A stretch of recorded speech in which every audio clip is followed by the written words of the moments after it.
Hello everybody and welcome back to the stream. It's Saturday and you know what that means. It's time for the weekend kickoff, our awesome strength and stamina focused bodyweight class, and man, do we need it because it was -2 degrees when I woke up this morning. It's since gone up to 0, so yay. We might actually get into the positives for some of the day. Yeah, this is a day that, as a fitness instructor, I would probably recommend that you exercise indoors. You know, cold is intense. Cold is intense. It's probably pretty icy out there too. So yeah, why not exercise indoors? We've got heat, we've got showers to jump into afterwards, we've got food and water, and oh my god, I forgot my water. Bad fitness instructor. Oh no.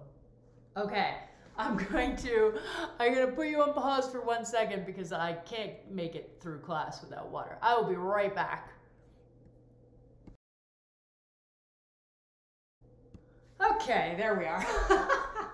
Look, you know as well as I do that you don't want to go through this class without water. So, yeah, sorry for the delay, but I'm glad I thought of that. I'm glad I was telling you about all of the amazing things that you have at your fingertips when you're working out at home, like water, so that I could remind myself to grab it. But yeah, woo, it is cold outside, that is for sure. And you know, this morning I'm feeling very fortunate to, you know, have a home with heat where I did not wake up this morning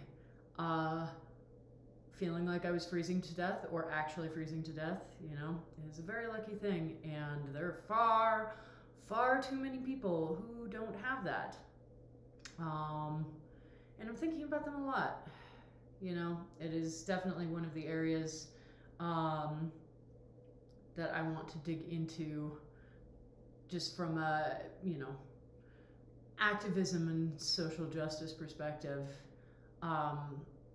The way that we treat homeless people in this country, and the way that we other them, and the way that we dehumanize them, and the way that we are apparently okay with people just freezing to death on the streets because they don't have anywhere to go is abominable.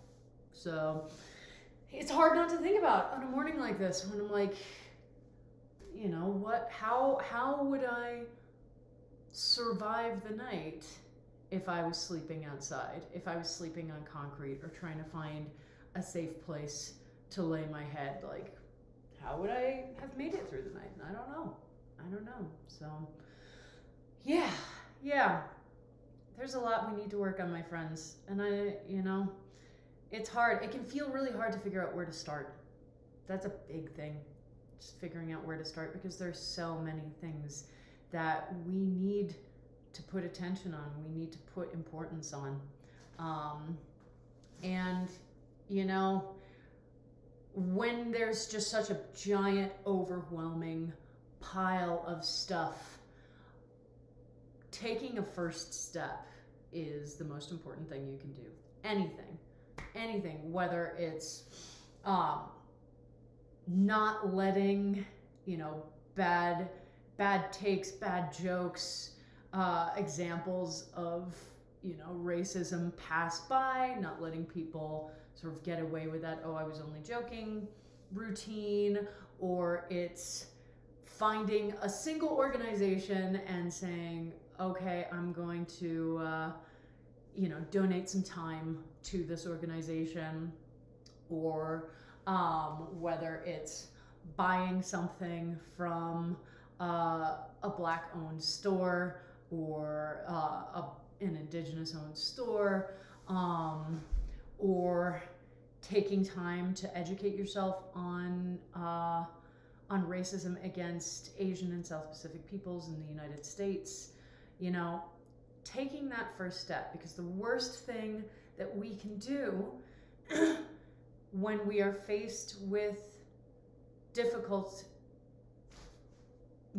things, when we are faced with big changes or with big issues that we can no longer look away from, the worst thing that we can do is let the enormity of the task paralyze us.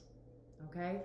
Some action is always going to be better than no action. Some action is always going to be better than putting your head in the sand and hoping that things just magically fix themselves, okay? It is always going to be better to do something, all right? And maybe it's not the right thing. Maybe you do something and you mess up, and then you get up and you try again. And believe me, I know how hard that is, because we've been trained and programmed terribly in this country. We're not given demonstrated examples of, you know, how you pick yourself back up when you've failed, when you've messed up, how you do the work, how you make amends, how you learn and grow and, you know, move forward. We're not given examples of that. We are given a lot of examples of this attitude that if you're not immediately good at something, it's not worth doing. Or as soon as something becomes a little bit challenging, that's an immediate sign that it's not worth doing. And, you know, I don't want to take that too far in the other direction, because you see a lot of places where people use that to justify expecting people to stay in abusive situations, particularly when we look at marriage and people talk about, like, oh, you know, nobody can go the distance with marriage. Back in my day, we didn't divorce. Well, yeah, back in your day, there was no legal or socially acceptable recourse for people who needed to get out of relationships. So yeah, you didn't have divorce. What you did have was lots of rampant abuse, depression, anxiety, just miserable fucking lives. And I would far rather that people be able to get out of those situations than to spend their entire lives in grief or in fear, just to say that, oh, I made it. You know, that's terrible. So we don't want to go too far in that direction either. But frequently we give up before we even started. You know, frequently we are presented with a new situation, or presented with irrefutable evidence or something that we cannot look away from, and we're afraid of failing, and so we don't even try. And that is awful, and that causes far more pain and suffering than trying, messing up, and then trying again will ever cause. Because it is impossible to trust someone who goes, well, I see how big the issue is, but it's so big it's too scary to deal with, so I'm just going to look away from it. Versus somebody who's like, I see how big the issue is, I'm going to try this thing, and oh crap, I really messed up, so now I need to educate myself, and I need to try this other thing, and I need to keep working on it. That's what builds trust. Demonstrating that you will show up. Demonstrating that you will show up day after day, that you will acknowledge your screw-ups and your failures, and that you will, instead of looking at them and going, well, I screwed up, so I guess that's over, going, well, I screwed up. Let's figure out how to make it right. Let's figure out what I need to learn, what I need to do, you know, who I need to talk to. That is how we build trust. That is how we demonstrate that we are allies and accomplices to marginalized groups in fact, and not just in words. That's what we have to do. And, you know, I recognize that is hard. I do. But it's necessary. It's really necessary. And yeah, there's just not a lot of excuse for saying, oh, it's too hard to look at these issues, or oh, it's too hard to figure out how I can help homeless people or Black people or Indigenous people or disabled people, so I'm just gonna ignore it. When they don't get to look away, they don't get to say, oh, I'm just gonna ignore it. They have to live with that pain every day, and then they have to live on top of that with the knowledge that you are willing to just go, can't see you, rather than feel uncomfortable and have to feel like a beginner. So, yes, today's homework, this month's homework is stepping up and doing the work and allowing yourself to feel uncomfortable, allowing yourself to feel scared, to feel frustrated that you're not as good at whatever it is as you think you should be right off the bat, allowing yourself to feel those feelings, and then getting up and doing the work anyway, okay? And I know it's hard. I do. I've had to do that time and time again, and it's hard, and there are so many days where you're just exhausted. I get that. But it's too important. It's too important to take care of each other. It's too important to take care of our communities, to take care of marginalized folks, to take care of the planet. It's too important to sit on the sidelines and go, well, that didn't work out, so I'm not gonna work on it anymore. No. Anyway, look at that. The sun's come out a little bit. There's actually blue sky. There's still plenty of snow because that's going to be there for ages because it's, -0 degrees according to my watch, which is just great. Awesome. So today, the weekend kickoff, our awesome strength and stamina focused bodyweight class. We love this class. It's so much fun. It's going to be intense today.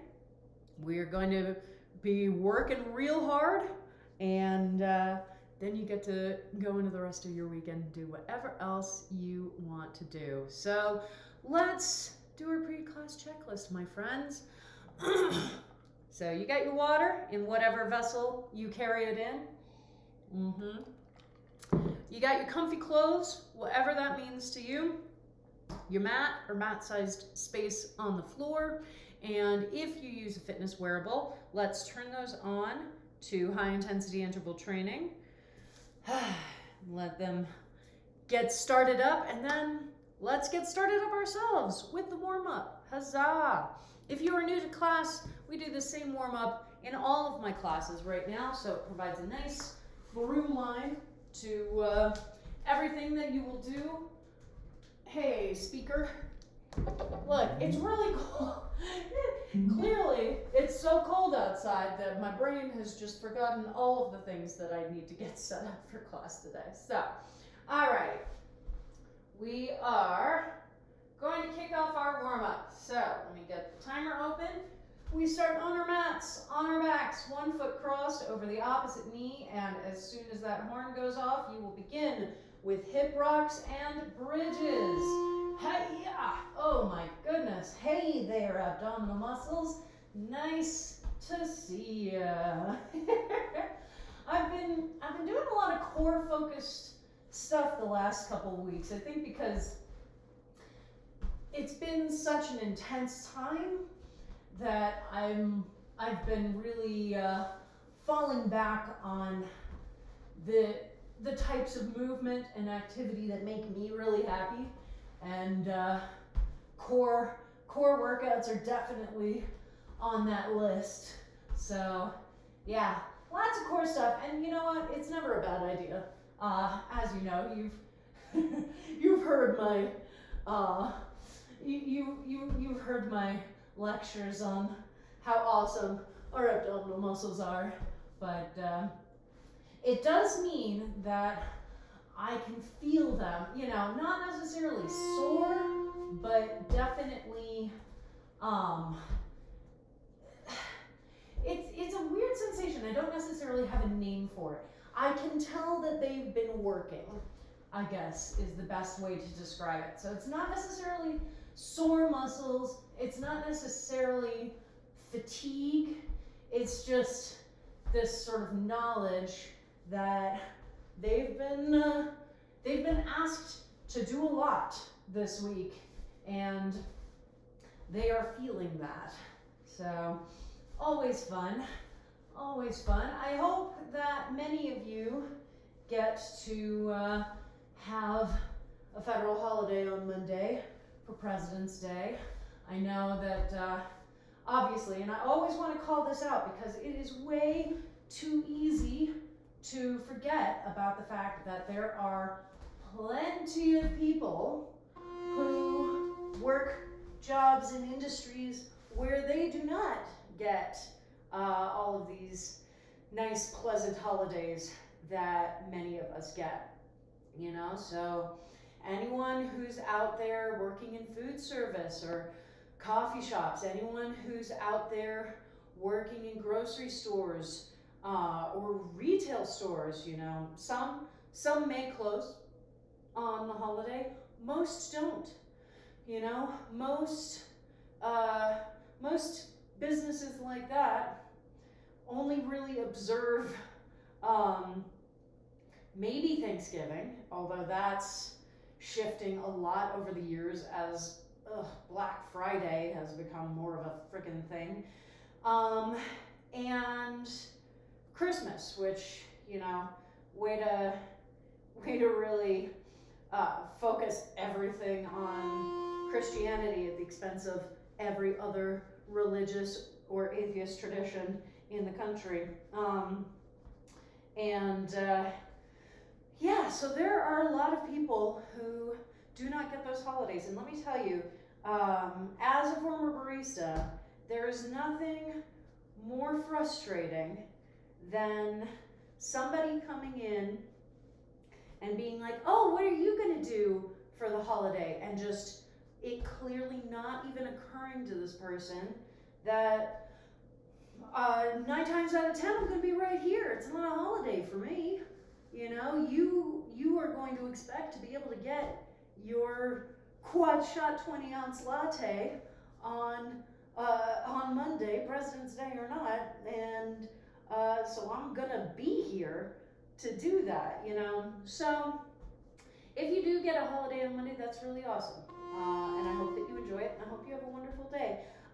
Please think before you talk to your local food service folks about what their plans are for the holiday, because it is very likely that their plans are work as usual because we don't close on President's Day. But and then take that as impetus to start building a better world where we're not just expecting entire industries of people to just be always working, you know, 20 out of the 24 hours of the day. Because as we talk about a lot here, people need rest. We all need rest. And, you know, it's nice to have these federal holidays, but it's really weird and kind of awful that so many people don't actually get to take advantage of them. Like, they don't exist for whole swaths of the population. You know, the concept of President's Day is absolutely meaningless, except that it probably complicates their commute to work, because if they use public transportation, those schedules frequently shift on holidays and make it even harder to get where you're going.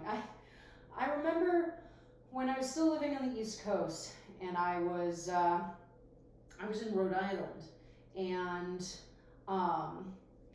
I, at the time, was babysitting for my non-biological niece. She was adorable and I love her. Anyway, not relevant, but I took the bus to get to their house. And there's one day that I walked down and I got to the bus stop and I was sitting there like normal and the bus didn't come and I was like, I don't understand what's going on. And I called my friend who I was babysitting for and I was like, I don't know what's happening. The bus just hasn't shown up.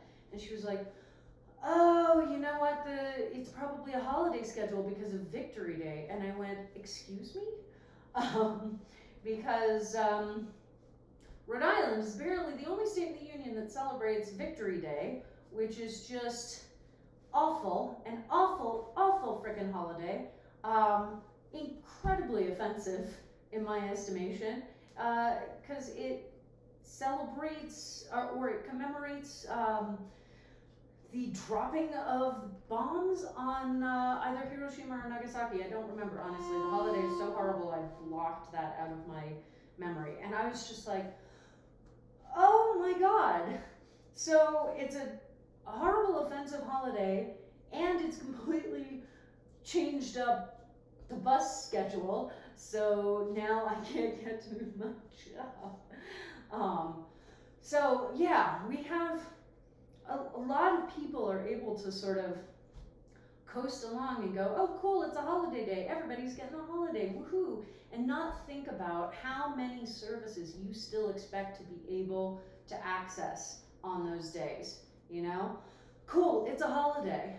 Do you still expect to be able to go out to dinner or to bop over to the grocery store so that you can buy ingredients for a meal?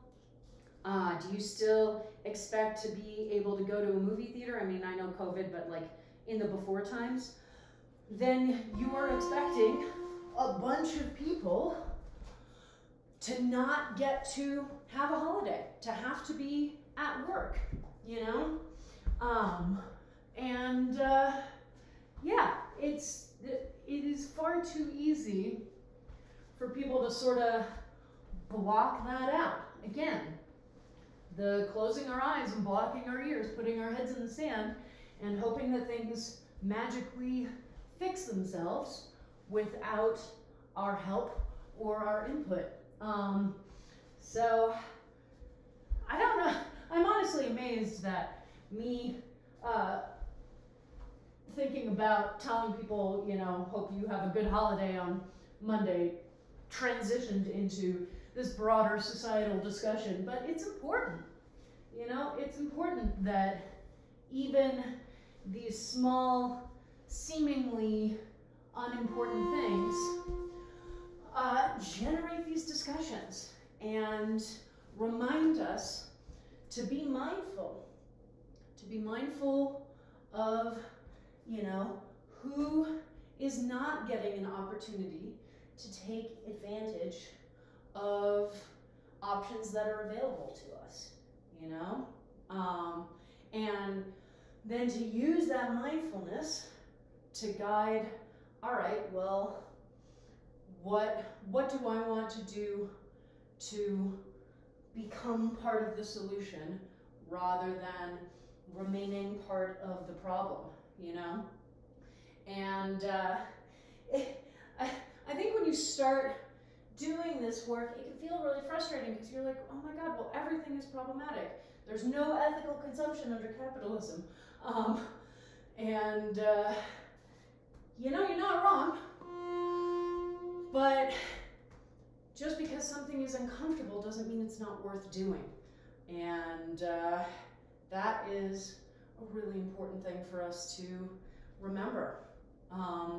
So, you know, if you're having a day where you're like, wow, I can't even take a federal holiday without getting up in arms about how it negatively impacts or on people who aren't as privileged as I am in this specific way. Like, it's okay to feel that feeling, absolutely.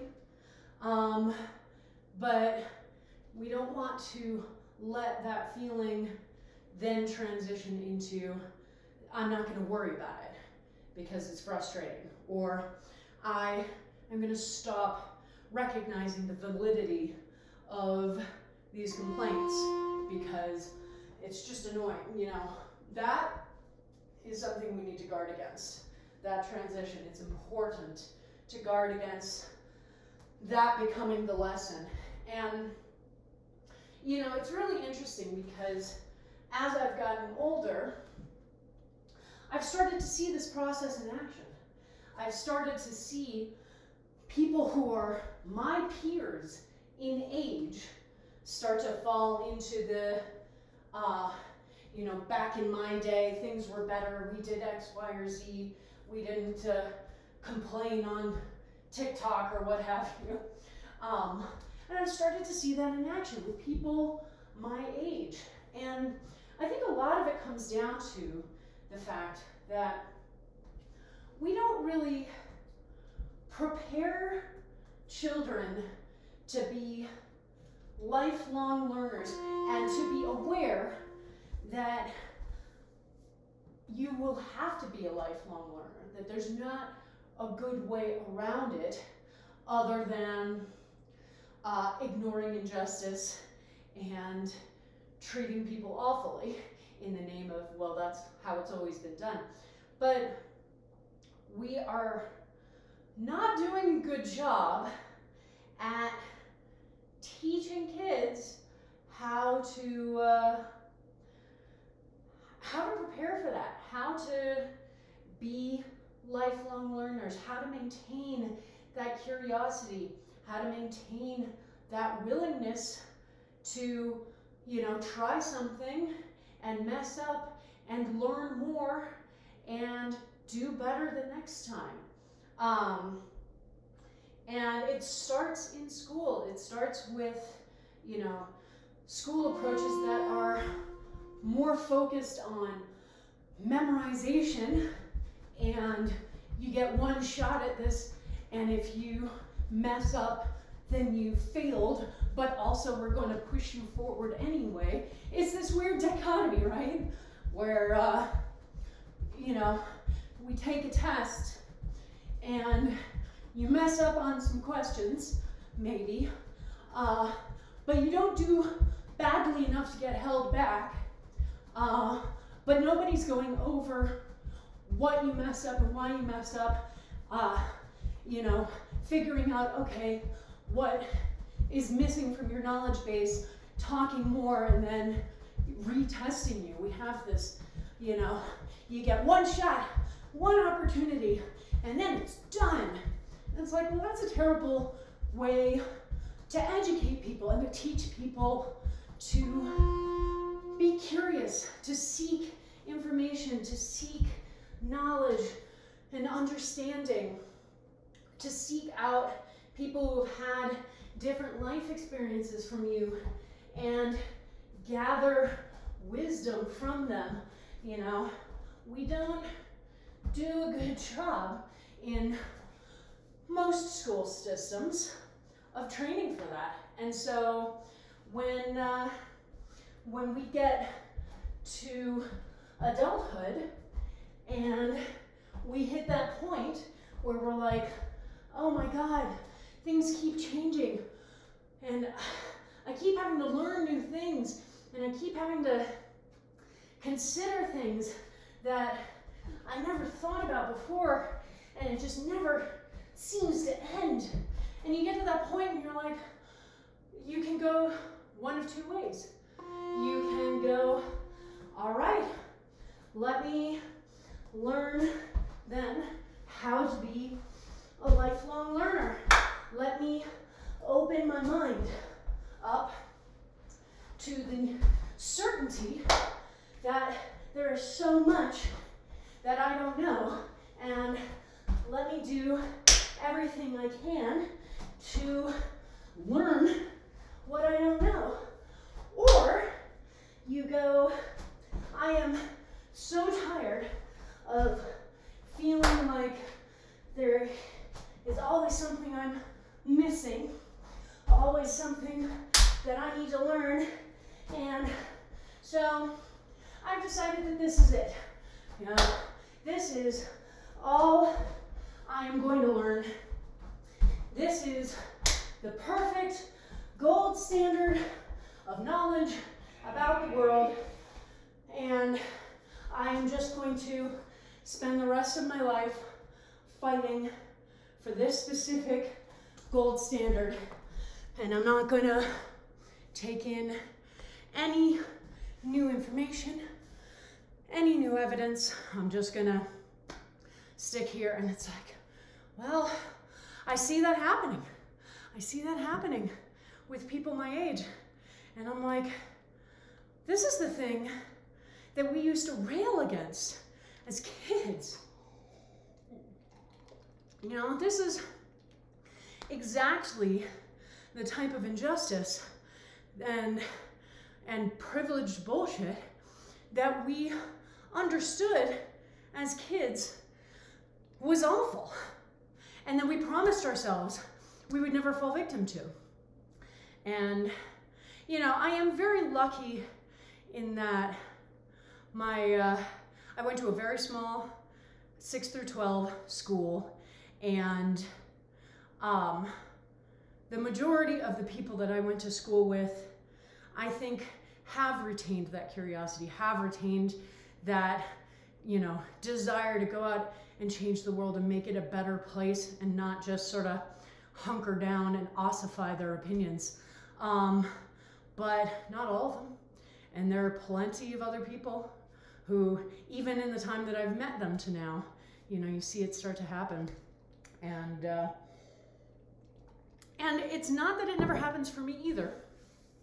I certainly have those moments where I'm like, oh my God, is this really necessary? But what I have worked to train myself to do is when I have that thought to go, all right, cool, there's something to examine here. You know, what are the experiences from my past that are fueling that desire to devalue this new piece of information, you know? And that's what it's about. It's not about never having the emotion. It's about recognizing that it needs to be a jumping off point for exploration, for new knowledge, for examining and breaking down some of the unconscious biases and bigotry that we all have, you know? And that's the difference, is between people who take that starting point and go, all right, let's do this work, and people who go, oh, that looks too hard. I'm just gonna stick over here with my usual thoughts. So yeah, this is turning into a big philosophy dump, my friends. So we're gonna do a lot of pyramids today. Oh man, I'm excited. So a pyramid, if you've never done that with me, we're gonna have about 10 minutes, but not a specific like interval timer. There are gonna be 3 exercises, and we're gonna go through them 3 times each. And the first time we go through them, we will do 21 reps of each exercise. And the second time we go through them, we will do 15 reps of each exercise. And the third time, we will do 10 reps. You don't have to do them on a rhythm with me. You can take breaks between them as long as you need. You can even take breaks in the middle of a set if you need to, although I'll talk a little bit more later about why that's not always a good idea. But you have 10 minutes to get through 21, 15, 10, okay? So, our first series of exercises, I think our first one is gonna be high knee runs, because I really enjoy them. And they're easier for people who may have shoulder issues. This can be really hard, holding your arms up above your head if you have shoulder issues. So I like to default more to the high knee runs these days because it's easier on your shoulders. So just jumping back and forth from foot to foot. And 1 rep of this exercise is going right foot, left foot, or left foot, right foot. So 1, 2, 3, 4, okay? So it's not 1, 2, 3, 4, all right? Second exercise let's just get push-ups out of the way while we're fresh.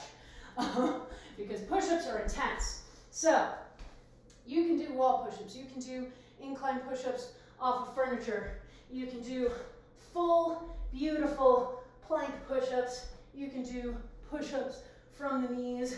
You can do half plank, half wave, full wave, whatever you want. The main things, keeping your shoulders directly over your wrists, so you have that nice perpendicular line, and keeping your elbows glued by your sides to really focus the work on your triceps, alrighty? And then our third exercise is going to be a new one. It's going to be this extended crunch exercise. And I'm going to have you go back and forth, I think. I may actually change this. Hang on. No, it's going to be front superheroes, but pulse front superheroes. Sorry, changing my mind.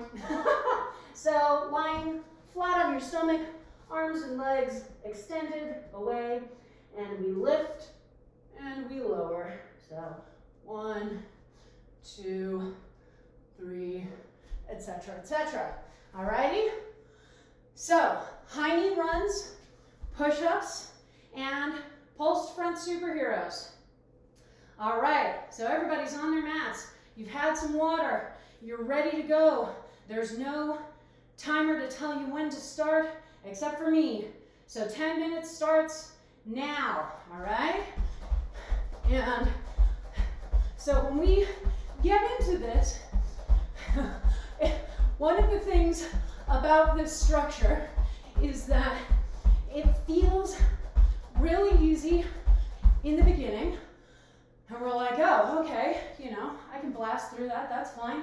And each time the number of exercises gets smaller. So obviously that's going to be easier, right? Well, not necessarily, because we do 21 and that takes effort. And when we return to do the next set, even though it's a smaller set, we're still starting from that baseline of fatigue that wasn't there when we did our set of 21. So keeping in mind that just because there are fewer to do this time does not mean that it's going to be overall easier. So you definitely need to check in on your form, okay? And make sure that you're counting correctly, which, let me tell you, is interesting to try and manage when you're also trying to talk at the same time. So I have no doubt that I throw in extra reps in there sometimes, and that's fine. But yeah, so keep in mind that just because you sort of fly through something in the beginning does not mean that it's going to be that easy to fly through going forward. So always be prepped for that fatigue to come in and go, hey, I'm going to make this a little bit harder for you. And that's one of the big things that we need to train ourselves for as we're doing this work, is how do we recognize fatigue, and how do we then pay attention to how it impacts our form, and making sure that we are still able to do everything that we're trying to do without losing the form, because the form is our base. The form is our foundation. One of the reasons why I call out that you are able to take rests mid-set is because if you're going along and you're like, I just think that if I do another rep of this, I'm going to lose the form completely, then take a rest. Take a quick rest and then go back and finish what you have left. Just keep in mind, and the reason I said I wanted to come back to this, the reason why it's not necessarily a foolproof strategy is that that little bit of rest is not magically replenishing the energy. It's not magically removing levels of fatigue. What it is doing is giving your brain a little more time to realize its level of exhaustion and to start doing what our brain is very good at doing, which is saying, hey, wouldn't you rather save that energy for the saber-toothed tiger that's clearly waiting just on the other side of your door? And so it can actually be a little harder mentally to stop mid-set and then go back in. And, you know, like I said, if you feel like you need to do it, absolutely do it. I will definitely do that sometimes, particularly with push-ups, which are one of the harder exercises for me. I did way too many reps just then. Do not do that. I was going along, I was going along, not paying attention to what I was doing. I was like, oh yeah, 21 reps again, right? No, I was supposed to do 15 reps there. Believe me, I won't make that mistake with push-ups, but yeah, it is something to pay attention to. You know, if you take a rest in the middle of the set, that's fine, but be prepared to really recommit when you get back into it and to finish strong. And to recognize that your brain may decide to get in on the party and go, hey, don't you want to stop doing that? Don't you want to save that energy for something a little more dire? And then you have to be like, no, brain, I don't, because there is no saber-toothed tiger waiting on the other side of my door. And it's really cold outside, so getting nice and warmed up feels like a good thing to do. So yes, remember, I'm on my second set right now, just finishing it up. So remember that this set is 15 exercises, or 15 reps rather.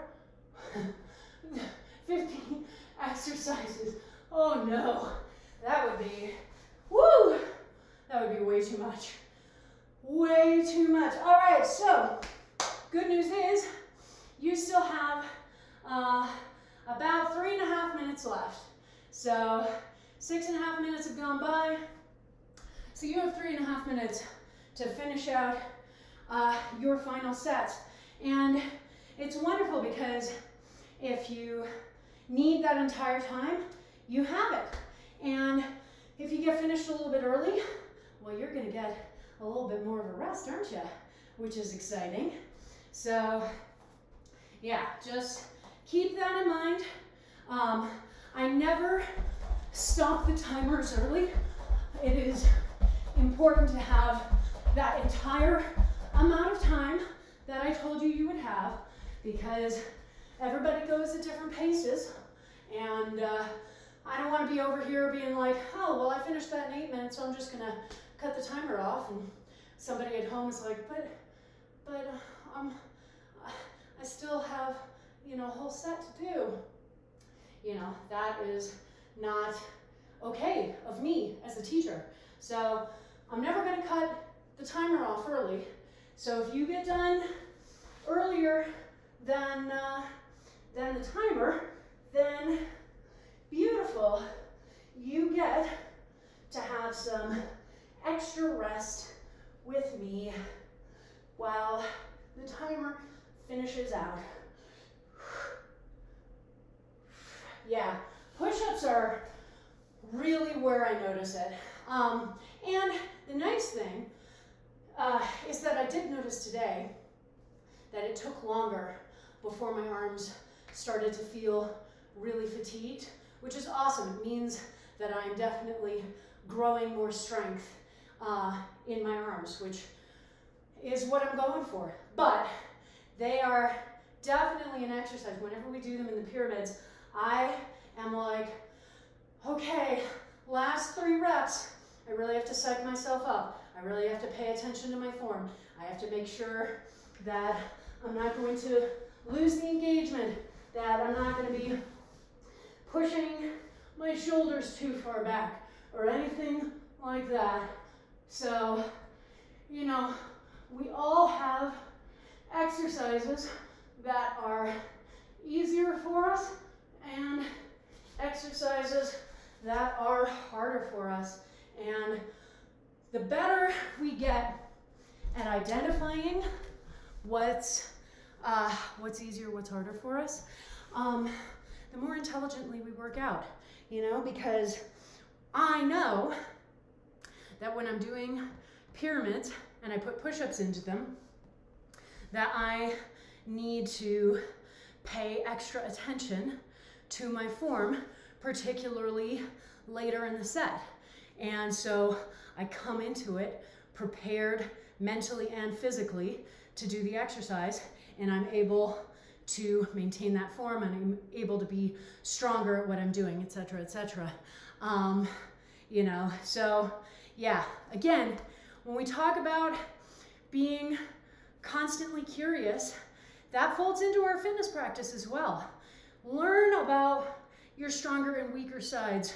Learn about the exercises that feel harder to you or feel less intuitive to you. Learn about what you really love to do. So me talking about how much I love core focused exercises. Learn the things that you really enjoy when you're working out, because we don't want fitness to be an unhappy experience. We want to have some fun. And yeah, part of that is just learning more about yourself, more about what activities you enjoy, what activities you're not crazy about while they're happening, but you enjoy the after effects, and what activities you're like, I just do not like to do this, okay? Because what do I always say? The best exercise, best type of exercise is the thing that you enjoy and can stick with. And enjoying, we are 1 minute into our rest, my friends, because I stopped looking at my watch. So, good times. I may actually use the ultra timer just to remind us of what's happening. All right, before I finish that thought, second pyramid. Oh my goodness. Yeah. Are we pyramiding or what? Holy cow. So, first exercise, let's do some flying chickens. You know how I enjoy them. So, feet together, we jump them apart in the air and then land them right back where they started. Out, in, out, in, out, in, out, in. And for the arms, just have the thumbs at chest height. If you wear a bra, you can hook your thumbs behind your bra straps. And just flapping the elbows, up, down, up, down, up, down, up, down. Okay? Second exercise, I want you to grab like a kitchen chair. So I'm gonna grab this chair here, and I'm gonna set it up against the wall just so I'm not pushing it anywhere. You can also use, like if you have an armchair or something, or a couch, that's fine. Obviously I don't have that in this new space. And we're gonna do tricep dips. So I'm gonna put my hands on the edge of the seat, fingertips pointing away from the chair, and take my legs out so that they're at about a 90-degree angle. And then I'm gonna allow myself to lower down and push back up. So I don't want to lower all the way down so my butt's on the floor, okay? That's the big thing. You want to keep your shoulders engaged the whole time. You want to keep your triceps engaged the whole time. And then our third exercise is going to be, it's going to be bicycles. I like bicycles. So We contract the abdominals to lift chest and shoulders off the floor. One knee in towards the chest, the other leg extended but held off the floor. Take the opposite elbow to that knee and switch. And so for these, we are doing 1, 2, 3, 4, just like we did for the high knee runs, okay? So 21, 15, 10, and I am going to turn on our 10-minute AMRAP timer, so there's just going to be a horn to tell you when to start, a horn in the middle to tell you when half of the time is done, and then a horn at the end so that I do not lose track of where we are in time, okay? All right, so we are getting started. So again, remembering that the first set is frequently the easiest set because everything is fresh and new and it's wonderful. So just keep that in mind, that enjoy that energy, but remember that as you move forward and as you do more sets of various exercises, that you are going to have to check in on your form and make sure that you are not losing track of it as you go, all right? Counting is also a very important skill here, okay? And I recognize that it can be really hard to maintain when someone is talking at you. Believe me, it's hard to maintain when I'm the one who's talking. So if you need to turn the volume down a little bit while this is going on to help concentrate, like, go for it. That's the beauty of this, you know? You're not in the room with me, so if you need a little extra time or a little extra silence, you can turn the volume down a little bit. Just make sure that you turn it back up when I start going over the next round of exercises, because you don't want to miss that.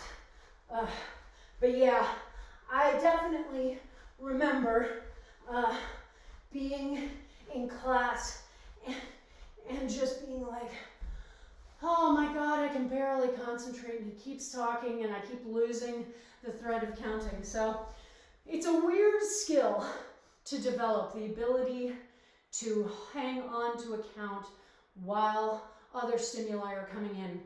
And frankly, depending on your brain chemistry, that may be more or less possible, you know?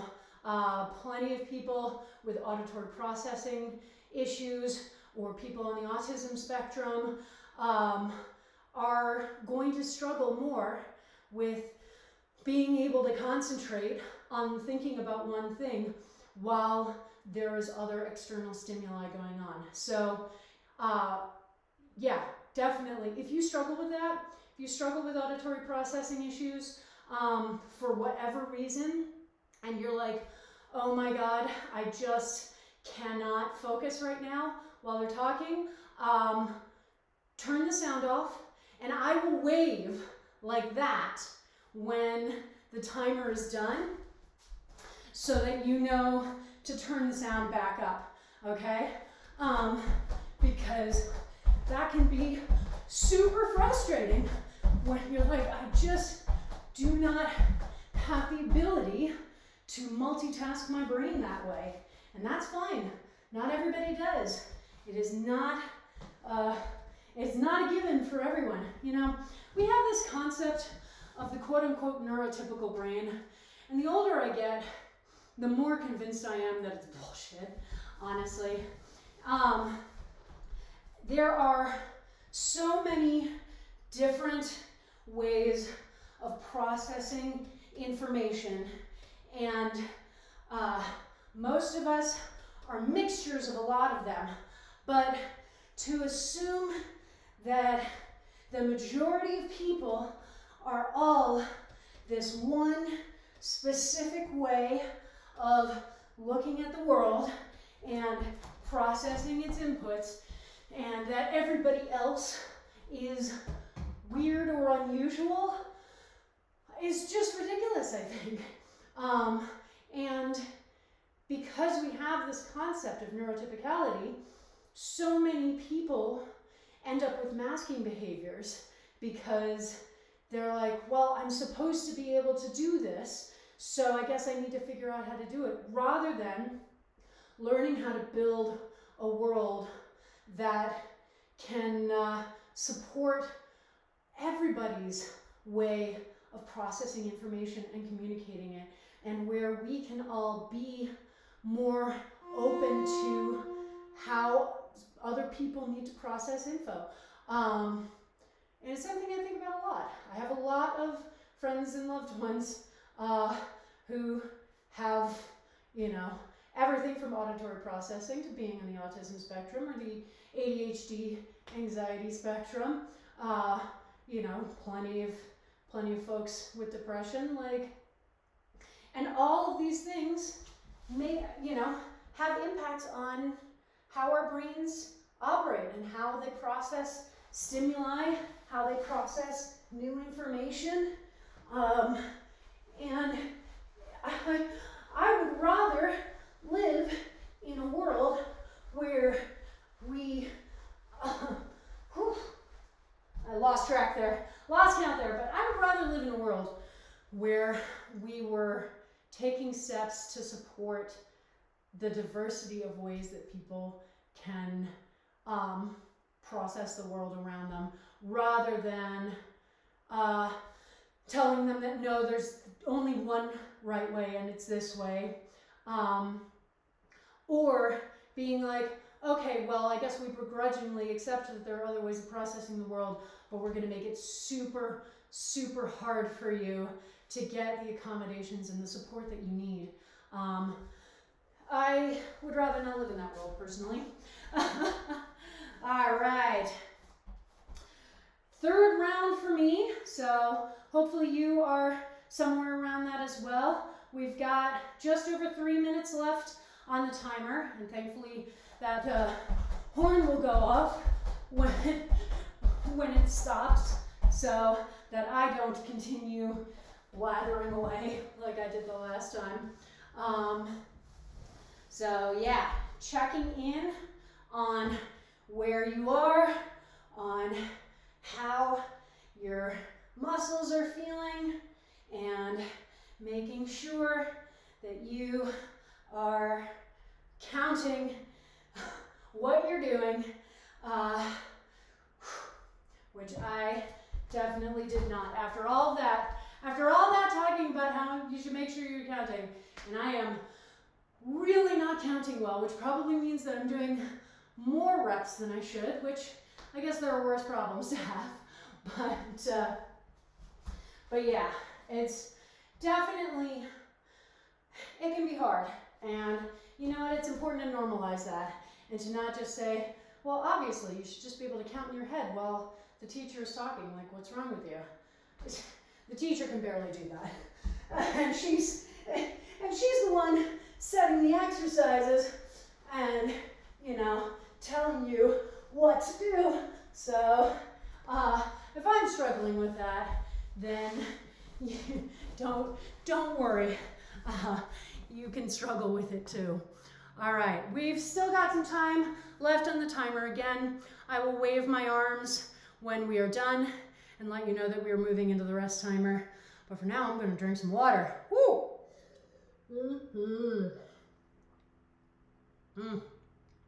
I do love doing pyramids. They are just so fun.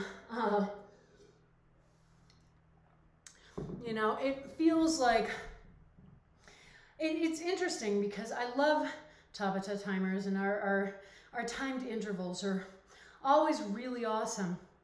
But I do sometimes feel like with pyramids, I'm getting a little more focused intensity by focusing on a specific number of reps rather than just doing everything I can in a certain time limit.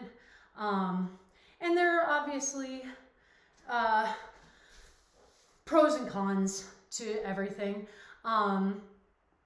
But I do very much like doing pyramids, and I liked the idea of doing a class that was all pyramids. That was not me waving, don't worry.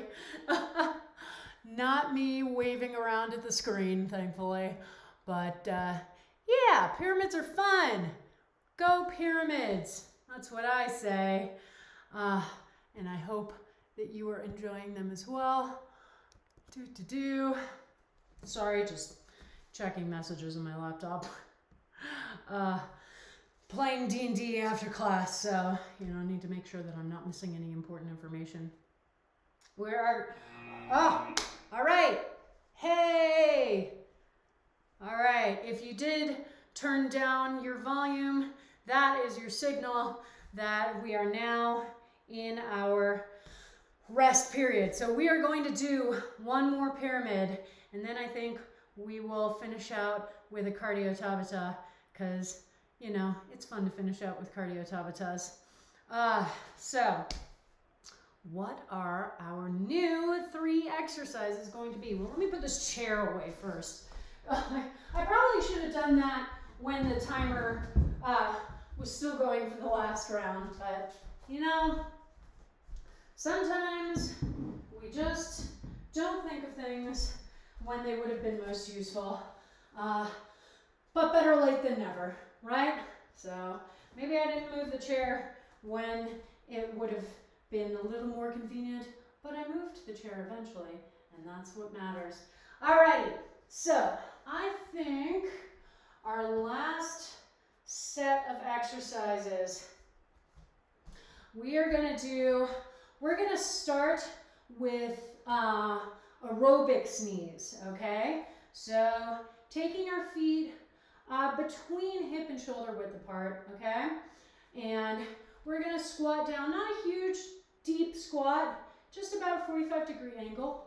And we're gonna stand up onto one foot, similar to the squat with the knee raised, but with aerobic knees, we stand and we use our obliques to generate a twist. We bring one elbow down to that opposite knee, then down to the squat and other side.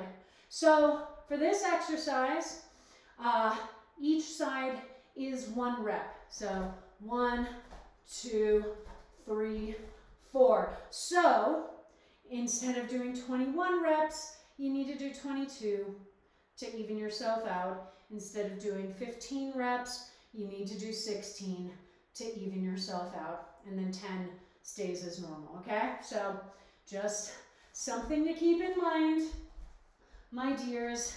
So we've got aerobics knees, and then we're gonna do mountain climbers. So shoulders directly over wrists, plank position, and 1, 2, 3, 4, okay?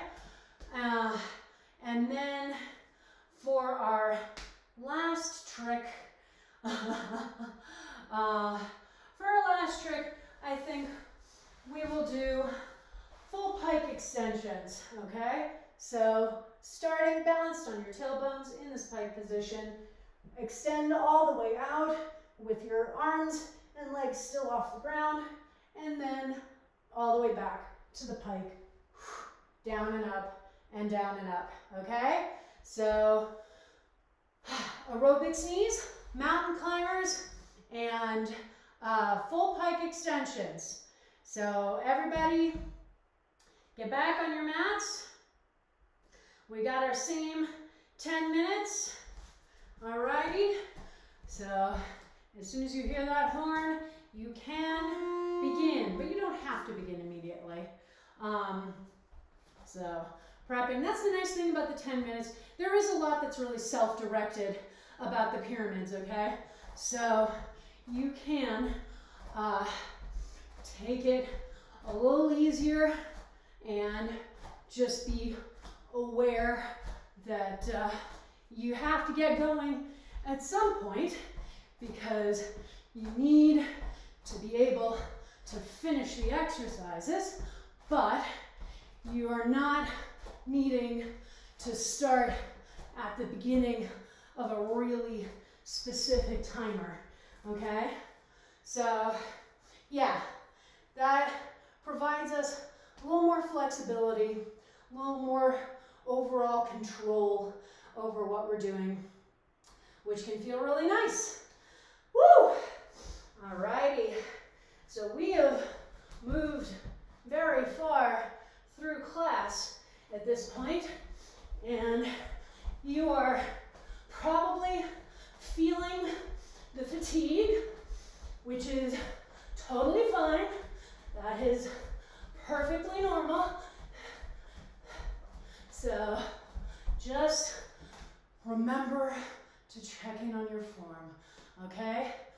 Your form remains critical, and it becomes more and more important to check in on it as we go through class, as we get more fatigued, because when we were doing the first pyramid, all we'd done was the warm-up, so we still had plenty of energy. We hadn't really worked any particular muscle group super intensely. But in getting to this point in class, we have definitely, we've definitely worked our muscle groups super intensely, and we have a lot of built up fatigue that we didn't have before. So just keep that in mind, that as we're going, the fatigue builds up over time, and so it becomes more and more important for us to focus in on our form, focus in on whether we're using the correct muscle groups to guide and generate the movement, all right? And not just letting ourselves go, it's probably fine. All right? Woo! Okie dokie. How's everybody feeling? I'm feeling good. I'm feeling the work, and that is an awesome sensation for sure. So, checking in. I'm going into my second round right now.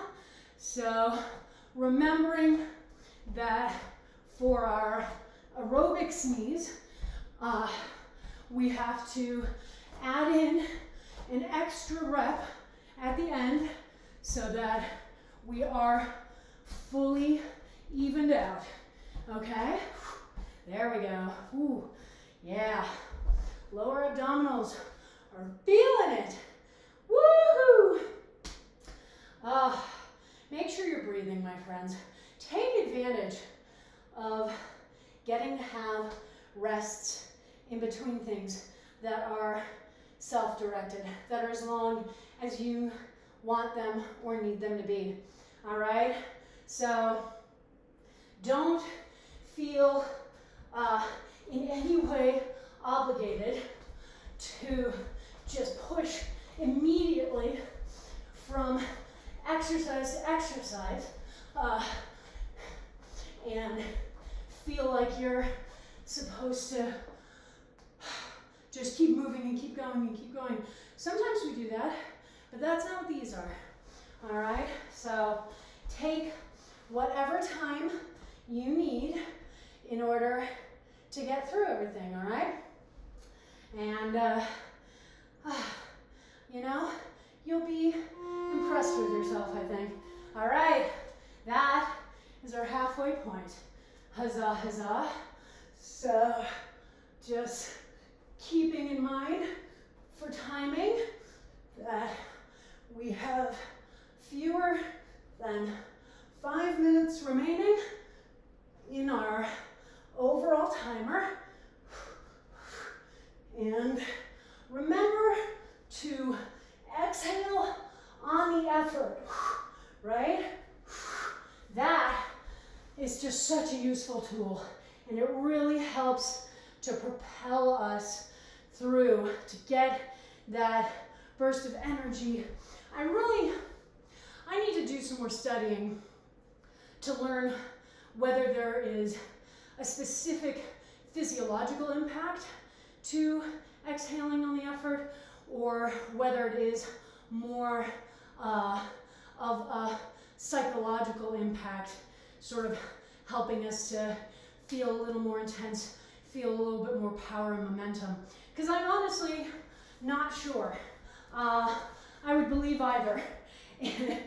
But what I do know is that it does work. And if you're really feeling overwhelmed, a lot of intensity of sensation, then adding in that nice dramatic exhale, or even a battle cry. I mean, we're in our homes, so if you want to be over here doing giant battle cries every time you stand up, that is absolutely fine. No one can stop you, except maybe your neighbors if you live in an apartment building. But even then, it's, you know, barely past 10 o'clock. So you absolutely can make some noise. Bring into noise, bring into funk. All right, doing my last set of mountain climbers and checking in on my shoulder stability, making sure that even as I'm moving around, that I'm not pushing away from the shoulders and creating like a diagonal line. Alrighty? I think this may round out class. So I think we'll do some stretching after this is done. This has been an awesome, intense class. So I told you strength and stamina, and I feel like class is delivered. Definitely for me at least. So finishing out, and we're gonna, you know, obviously let the rest of the timer go because we are not in a rush. We are not in the business of rushing anybody who is getting through all these exercises. So I'm gonna come and chill by the camera, but if you are still doing your exercises, do not worry. You've got just under a minute and a half. And what a great way to start out a Saturday. Hopefully it's your weekend. If it's not, hopefully this is still giving you an awesome push of energy to carry you through whatever you are working on today, which hopefully will be as much staying at home as possible, considering the weather and considering the pandemic. I don't necessarily talk about it a ton on this channel because I know we're all exhausted, and I know that it can feel really overwhelming to have to think about it a lot, but I do very much hope that every single one of you is doing everything that you can to stay safe and to keep your families and your communities safe. Because there's just a lot of frustration out there right now on all sides. But I think the people that I feel worst for are the people who have been truly doing everything in their power for the last almost year now. Hey, it'll be a year in exactly a month. People who have been doing everything that they can for almost a year, only to see other people just out there pretending that nothing's different, and then having, you know, their friends or their family or themselves be the ones paying the price. And it's just so frustrating. We have to take care of each other, my friends. Yes, there's a vaccine out there. It's not nearly widely distributed enough for anybody to go around behaving like nothing's going on. There are new strains out there, and more testing needs to be done on how effective the vaccines are against them. Like, please, please stay home if you can. And if you can't, double mask, protect yourself out there, wash your hands. And if you're going out and doing errands, protect and respect the people who are working in these jobs who don't get to work from home. Double mask when you go to the supermarket. Double mask if you're going into your local coffee shop. And just take care of each other, all right? Speaking of taking care of ourselves, oh, let's do some stretching, my friends. And I think I want to do our roll down sequence today. So let's start. Just take a nice standing position. We're gonna do a little neck stretching. So let your chin fall down to your chest. Keep everything else upright, chin to chest, and roll your head to one side so that the ear is pointing down towards the shoulder, back through the center, and to the other side, and just go back and forth on your own rhythm, okay? On your own pace. There we go. And then once you've evened out, bring your head back up to neutral, and then turn and look over one shoulder, and then over the other shoulder, and just going back and forth again at your own pace, keeping everything else nice and upright. All right.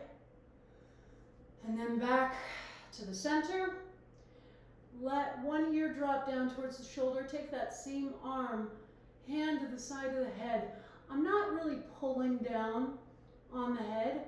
Just the added weight of resting my hand there helps to intensify the stretch in my scalene. So I don't want you trying to yank down on your head. Just put your hand on your ear. Maybe apply a little bit of extra pressure. Nothing super intense. Again, trying to keep the rest of the body nice and upright. Always remembering to breathe. And release. And other side, same thing. You may feel more intensity of stretch or less on this side, depending. Again, it is truly remarkable how not symmetrical we are when it comes to working different muscles and muscle groups.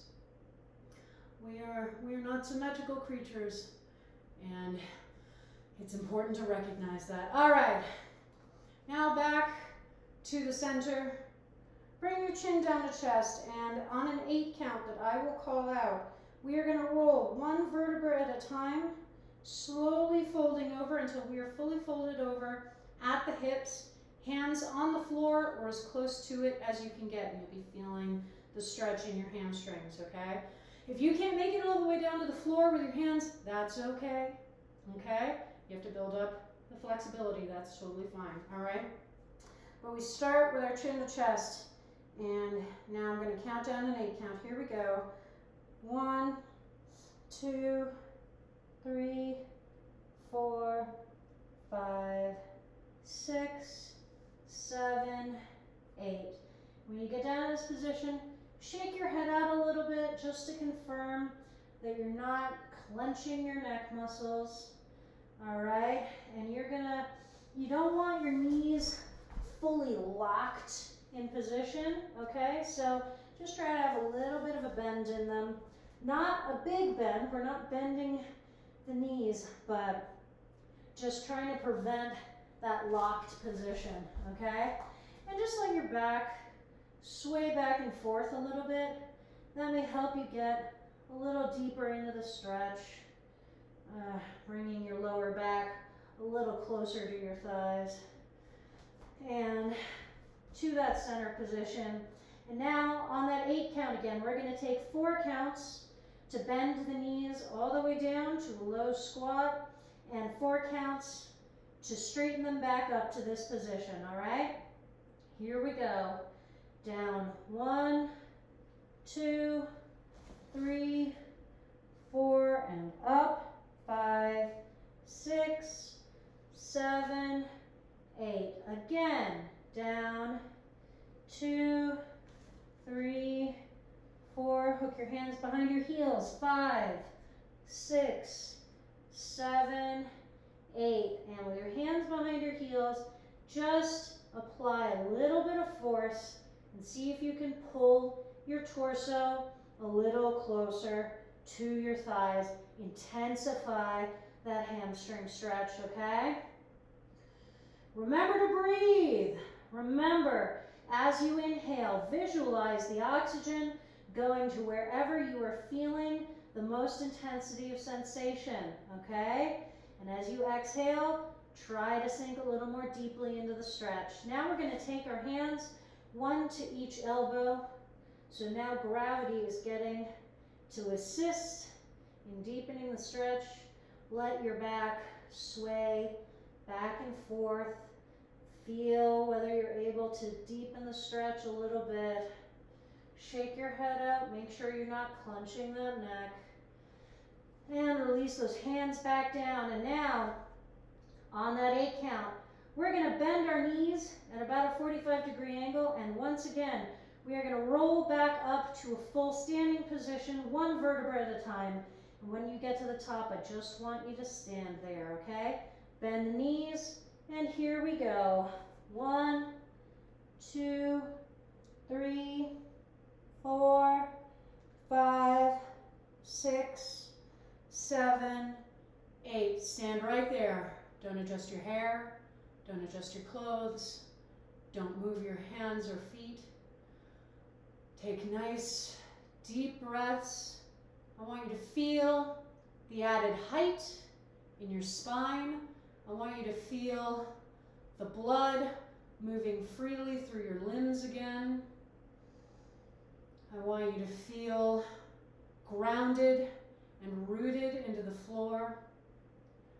I want you to feel that power from this starting position, this foundation.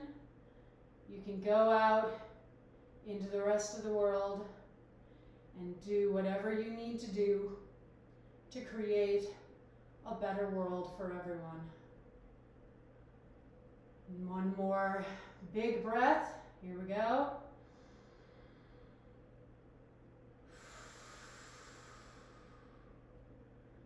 And relax everything. Let it shake out a little bit. All right. Good job, everybody. My goodness. Oh, yeah. Good job. What a wonderful way to start our Saturday. Y'all know how much I love this class. And this is no exception. We have definitely earned our post-class shower. And we have earned whatever else we want to do today. And I know that for me, it's going to be a lot of D&D, and then a call with a very dear friend tonight, which will be wonderful. And I hope that you have something equally wonderful going on as we move through the world. It's a tough time. We are coming up on the 1st anniversary of the whole world shutting down due to COVID-19. It was Friday, March 13th. I remember it well because a lot of things fell apart for me that day. And it was a hard day. It was a hard month. It's been a hard year. And I've been incredibly fortunate, and I recognize that in many ways, it's also been an incredible year for me with a lot of successes. And I recognize that that is something I'm very lucky to have gotten to experience. But even for those of us who didn't have big things blow up in their lives, it's still been a really hard year.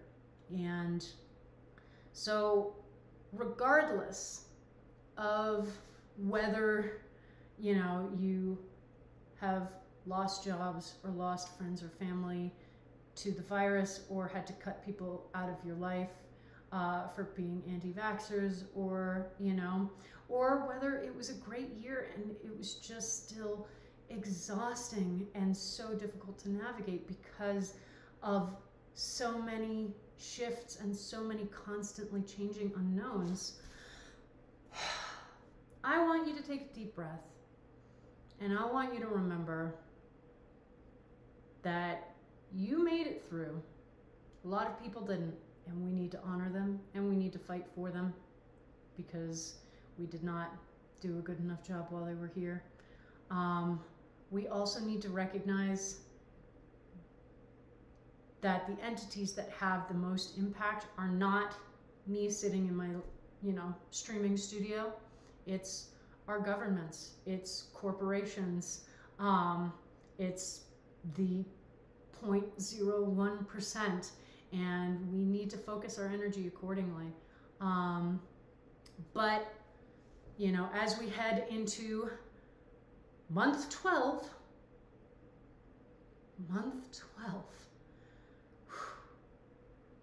yeah, I want you to take a deep breath, and I want you to remind yourself that it was a hard fucking year. We're not out of the woods, but you have made it this far. You have survived. And if that's all you did over the last year, be proud of yourself.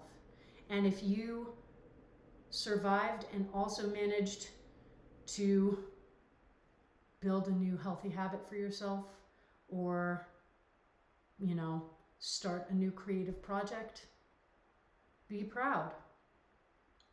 And if you feel like it was a hard year and that you were not the person that you wanted to be, you were not as strong as you wanted to be, you were not as kind and caring to others as you wanted to be, I still want you to be proud for making it this far, okay? Almost none of us were the people that we wanted to be in this last year, at least not 100% of the time. And quite frankly, again, perfection is an unattainable standard. No one is the person that they want to be 100% of the time. Maybe over this past year, you feel like you weren't the person you wanted to be far more often than you were that person. And I'm proud of you for recognizing that. And now is the time to take steps to build off of that. And I know that's going to be hard and scary. And I want you to know that I am here. Okay? If you need that voice reminding you that it is worthwhile work, that it is valuable work, and that you can do it. You can work towards that version of yourself that you want to be, recognizing that you're not always going to get it right, recognizing that you're going to fuck up sometimes and have to make amends and have to rebuild trust. That's a natural part of life, but you know what? You can do it. You can, okay? And I'm here. I'm here to remind you of that when you need it. All right. All right, my friends, this was the end of our broadcast schedule. And for this week. It's okay. And yes, there's a holiday on Monday, but I don't stream on Monday, so it doesn't change anything about the schedule. So next week, streaming will commence as generally expected. That was a weird and awkward way to say that, but you know what? It's too late. The missiles are in the air. So Tuesday at 5:45 p.m. Mountain Time, all of my times are Mountain Time, we will have Perpetual Motion, the class where we never stop moving. Wednesday at 4:30 p.m. we will have Jump Around, our weekly cardio class. Friday at 6 p.m. we will have Functional Home Fitness, where you do weight training using objects you can find around the house. And that will carry us back around to Saturday at 9 a.m. with the weekend kickoff. So I definitely hope to see you at any or all of those classes, because they are all good fun, different structures, but a lot of fun. And you know, February can be a hard month, and we just moved into a new lunar cycle. Happy Lunar New Year to all of you who celebrate that. It is the year of the ox, I believe. And I hope that you have a healthy and prosperous new year. And I hope that you were able to celebrate it in a way that felt meaningful, even if you weren't able to gather together. I know one of my friends, she asked everyone to share memories of themselves in childhood interacting with one of their elders, which I thought was really wonderful. If I had to share a memory like that, it wasn't necessarily childhood, but I still think of myself as pretty much a child in college. But the last time that I saw my Grammy before she died, I went to visit her and my grandpa over Thanksgiving, my junior or senior year. I can't quite remember.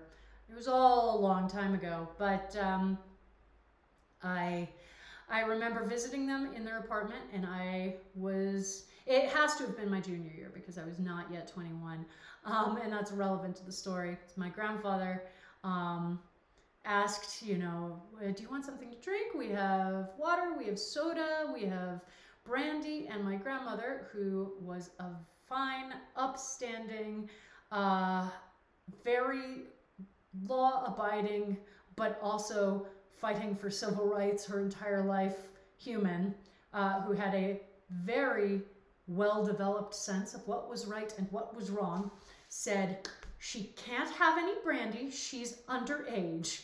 And my grandfather went, but in the privacy of our own home?